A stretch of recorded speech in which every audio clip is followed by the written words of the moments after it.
ಕಲಬುರಗಿ ನಗರದ ರೇವಣಸಿದ್ದೇಶ್ವರ ಕಾಲೋನಿಯಲ್ಲಿರುವ ಶ್ರೀ ರೇವಣಸಿದ್ದೇಶ್ವರ ದೇವಸ್ಥಾನದಲ್ಲಿ ಶ್ರಾವಣ ಮಾಸವ ಮಂಗಲೋತ್ಸವ ಸಮಾರಂಭವು ಅದ್ದೂರಿಯಾಗಿ ನೆರವೇರಿತು. ನಗರದ ರೇವಣಸಿದ್ದೇಶ್ವರ ಕಾಲೋನಿಯಲ್ಲಿರುವ ಶ್ರೀ ರೇವಣಸಿದ್ದೇಶ್ವರ ದೇವಸ್ಥಾನದಲ್ಲಿ ಶ್ರಾವಣ ಮಾಸ ಮಂಗಲೋತ್ಸವ ಸಮಾರಂಭವು ಬಡಾವಣೆಯ ಜನರೆಲ್ಲ ಸೇರಿಕೊಂಡು ಅದ್ದೂರಿಯಾಗಿ ನೆರವೇರಿಸಿದ್ರು. ಸಮಾರಂಭದ ಹಿನ್ನೆಲೆ ದೇವಸ್ಥಾನದಲ್ಲಿ ರೇವಣಸಿದ್ದೇಶ್ವರರ ಕರ್ತು ಗದ್ದಿಗೆ ರುದ್ರಾಭಿಷೇಕ ಹಾಗೂ ಪಲ್ಲಕ್ಕಿ ಉತ್ಸವ ವಿಜೃಂಭಣೆಯಿಂದ ಜರುಗಿತು.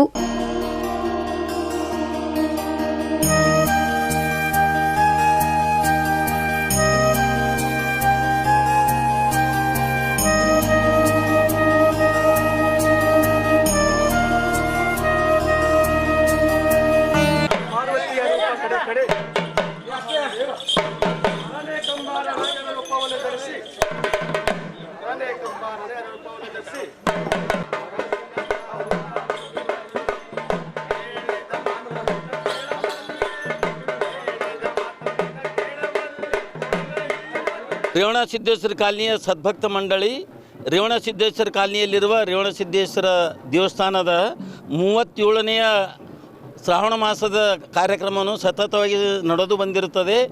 ಈ ವರ್ಷ ಕೂಡ ಪ್ರತಿ ವರ್ಷದ ಪದ್ಧತಿಯಂತೆ ನಡೆದು ಬಂದಿದೆ.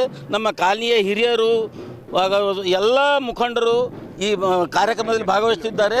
ಅವರೆಲ್ಲರಿಗೂ ನನ್ನ ಧನ್ಯವಾದಗಳು. ಇನ್ನು ಶ್ರಾವಣ ಮಾಸ ಮಂಗಲೋತ್ಸವದ ಹಿನ್ನೆಲೆ ದೇವಸ್ಥಾನ ಆಡಳಿತ ಮಂಡಳಿಯ ವತಿಯಿಂದ ಮಹಾಪ್ರಸಾದ ವ್ಯವಸ್ಥೆ ಮಾಡಲಾಯಿತು. ಬಡಾವಣೆಯ ಜನರೆಲ್ಲ ಭಾಗವಹಿಸಿ ದೇವರ ದರ್ಶನ ಪಡೆದು ಪ್ರಸಾದ ಸ್ವೀಕರಿಸಿ ಪುನೀತರಾದರು.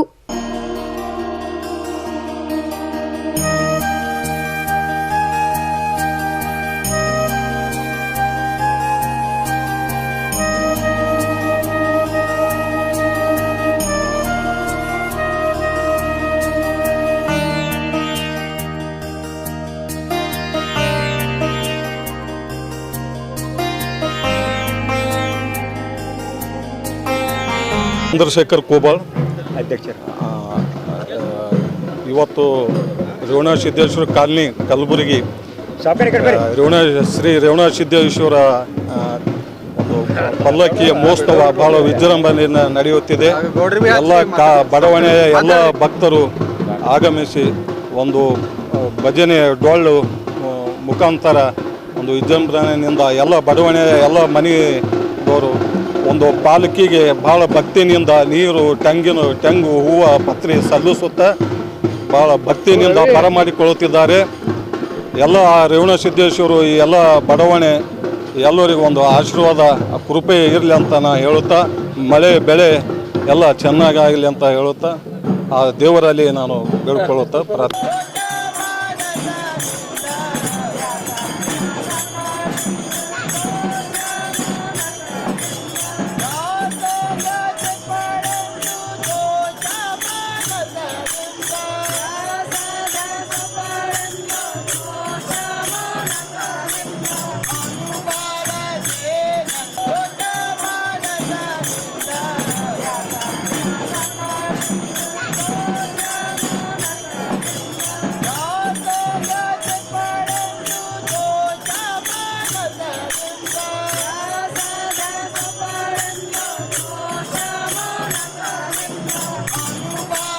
ಕಾರ್ಯಕ್ರಮದಲ್ಲಿ ಮುಖಂಡರಾದ ಚಂದ್ರಶೇಖರ್ ಕೋಬಾಳ್, ಸೂರ್ಯಕಾಂತ್ ಗುಬ್ಬಿ, ಬಸವರಾಜ್ ಮರ್ಚೆ, ಬಸವರಾಜ್ ದಂಡೋತಿ, ನಾಗೇಶ್, ಸೂರ್ಯಕಾಂತ್ ದಾಂಡರ್, ಶಾಲಿವಾನ್ ಪಾಟೀಲ್ ಸೇರಿದಂತೆ ಬಡಾವಣೆಯ ಅನೇಕ ಮುಖಂಡರು ಹಾಗೂ ಭಕ್ತರು ಭಾಗವಹಿಸಿದ್ದರು.